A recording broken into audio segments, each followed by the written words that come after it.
தெரியாது. ஒரே வார்த்தையில சும்மா நம்ம பேசி சண்டை வர கூட யாரா பேசுவாங்க, அதான் நம்ம பேசுங்க. அதனால சும்மா ட்ரையானுக்கு வந்து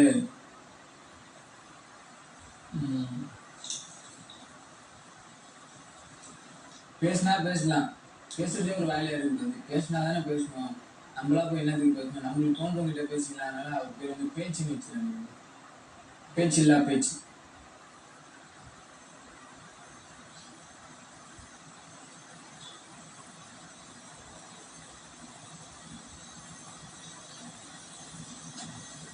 நீங்க போகலாம்.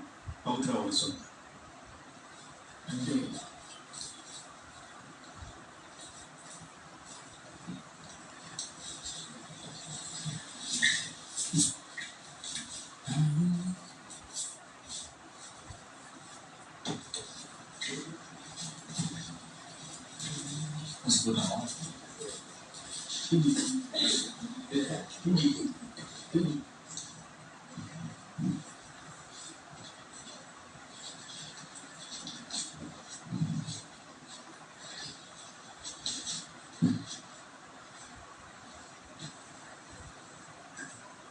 சொல்லலாமா பிக் பாஸ்?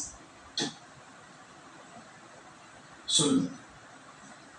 நான் விஷாலை நாமினேட் பண்ணணும்னு நினைக்கிறேன். ஏன்னா ஒரு ரெஸ்பான்சிபிலிட்டிஸ்னு ஏதாவது ஒன்று கொடுத்தோம்னா அது ரொம்ப லெத்தாஜிக்காக எடுத்துக்கிறாரு. அது ஒரு பொறுப்பாக எடுத்து அதை உணர்ந்து இது வரைக்கும் செஞ்ச மாதிரி நான் பார்த்ததே இல்லை. ஸோ இந்த ரீசனால நான் விஷால் நாமினேட் பண்ணுறேன். இன்னொன்று வந்து அருண் ப்ரோ, ஒரே ஒரு விஷயத்த வந்து அவருக்கு பிடிக்கலன்னா அதை எப்படி பெருசாக்கி வம்பா நடத்தி சண்டையா எடுத்து போலான்றதுலயே குறியா இருக்கிறத தவிர அதை புரிஞ்சுக்கணும், இல்லை அவர் மேலே தப்பு இருந்தா அதை அக்செப்ட் பண்ணிக்கணும்னு அவர் இது வரைக்கும் நினைச்சதே இல்லை. அதே தான் ஒரு பர்சன் மேலேயும் ஏதோ ஒரு பர்சன் அவருக்கு பிடிக்கலன்னா கிடைக்கிற இடமெல்லாம் அவங்க தப்பு தப்பு தப்பு தப்புன்னு ப்ரூவ் பண்ணணும்னு எங்க ட்ரை பண்ணிட்டே இருக்காரோ, அவர் மேல இருக்க தப்பை மறைக்கிறதுக்காக இந்த மாதிரி அவங்க பண்றது தப்புன்னு நிறைய இடங்களை ப்ரூவ் பண்ண ட்ரை பண்றாரோ அப்படின்னு எனக்கு தோணுது. So Vishal and Arun. பவித்ரா, இப்போ நீங்க ஒவ்வொரு காரணத்துக்காக நாமினேஷன் இல்லையா, அதை பேஸ் பண்ணி இவங்க ரெண்டு பேரையும் ஒவ்வொரு வார்த்தையில வர்ணிக்கணும்னா என்னன்னு சொல்றீங்க? அதான் விஷால் வந்து லெத்தாஜிக்கா இருக்காருன்னு சொன்னாங்க. லெத்தாஜிக்னு சொல்லலாம் அவங்க விஷால. அருணை வந்து ப்ராப்ளம் மேக்கர் அப்படின்னு சொல்லலாம்.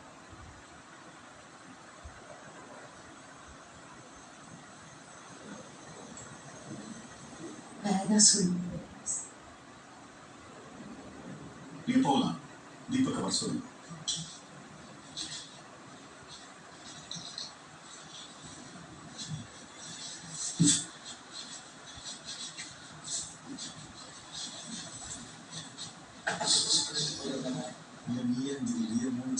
தீபக்